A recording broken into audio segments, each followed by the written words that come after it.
Card धारक होते थे उनका फर्जी डेथ सर्टिफिकेट बनवा देते थे और उनके डिपेंडेंट्स के पास आने वाले जो 2,15,000 रुपए का जो अमाउंट होता था वो एक तरीके से फिर ये ऑपरेट कर रहे हैं उस अकाउंट में आ जाता था और ऑनलाइन ही सर्टिफिकेट बनता था जिसकी बेसिस पे ये आगे की जो स्कीम का जो लाभ होता था उस चीज़ का ये फायदा उठाते थे।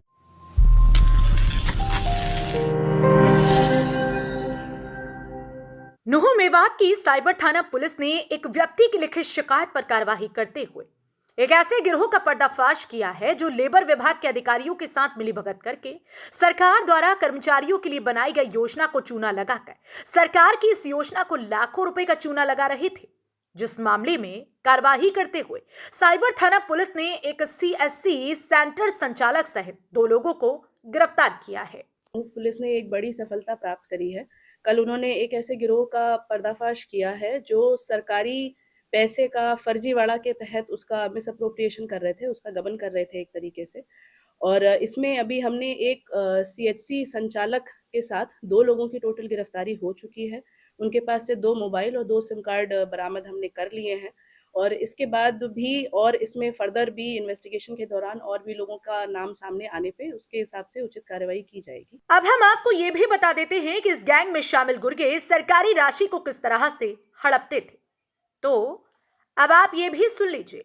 दरअसल आरोपी जॉब कार्ड वाले श्रमिकों का फर्जी डेथ सर्टिफिकेट बनाकर उनके परिजनों के ऑनलाइन खाते खुलवाकर सरकार द्वारा श्रमिकों की अप्राकृतिक मौत हो जाने पर श्रमिकों को दी जाने वाली योजना का फायदा उठाकर सरकारी धन को चूना लगा रहे थे। बता दें कि मामले का खुलासा उस समय हुआ जिस समय पुन्हाना खंड के एक हनीफ नामक व्यक्ति ने एक लिखित शिकायत देते हुए एक सीएससी सेंटर संचालक सहित 2 लोगों पर आरोप लगाया कि सब रजिस्ट्रार के फर्जी हस्ताक्षर करके मृत्यु प्रमाण पत्र बनाकर दोनों लोगों ने हरियाणा सरकार के खजाने से 2,15,000 रुपए की राशि हड़प ली है, जिसकी जांच साइबर पुलिस थाना द्वारा अमल में लाई गई और दोनों आरोपियों को गिरफ्तार कर लिया गया। जो अभी तक सामने आई है बात उसमें ऐसा है कि जो जॉब कार्ड धारक जो व्यक्ति होते थे तो ये लोग उन्हें बहला फुसला के उनके बेसिक क्रेडेंशियल, उनका मोबाइल नंबर, आधार कार्ड, उनके डिपेंडेंट्स के डिटेल्स वगैरह ये लोग ले लेते थे, एक्वायर कर लेते थे।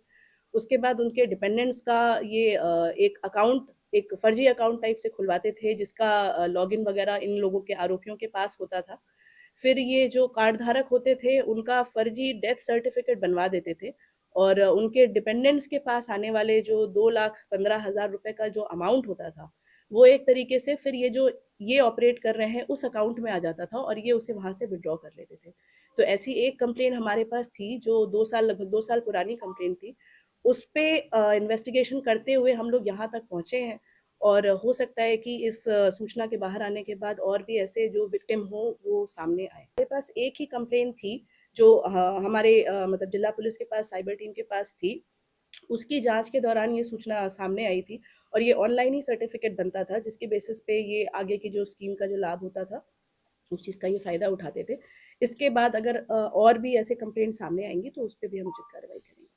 ये अभी मैटर अंडर इन्वेस्टिगेशन है, हम अपने तरीके से जांच कर रहे हैं। इसमें अगर कोई और पुख्ता चीजें बाहर आएंगी तो हम आपके साथ साझा करेंगे। पुलिस ने इस मामले में गिरफ्तार कर दोनों आरोपियों को अदालत से रिमांड पर लिया है ताकि पुलिस रिमांड के दौरान आरोपियों से जानकारी जुटा सके कि इस गिरोह में कितने लोग शामिल हैं और ये कितने समय से इस गोरख धंधे को अंजाम दे रहे थे। लेकिन देखना इस बात का होगा कि आरोपी पुलिस रिमांड के दौरान क्या खुलासे करते हैं और पुलिस जांच के दौरान श्रम विभाग के अधिकारियों व कर्मचारियों की कितनी संलिप्तता पाई जाती है। ब्यूरो रिपोर्ट, हरियाणा वरदान नुहू मेवात। देश व प्रदेश की खबरों को सबसे पहले देखने के लिए हरियाणा वरदान चैनल को सब्सक्राइब करें, लाइक करें व शेयर करें।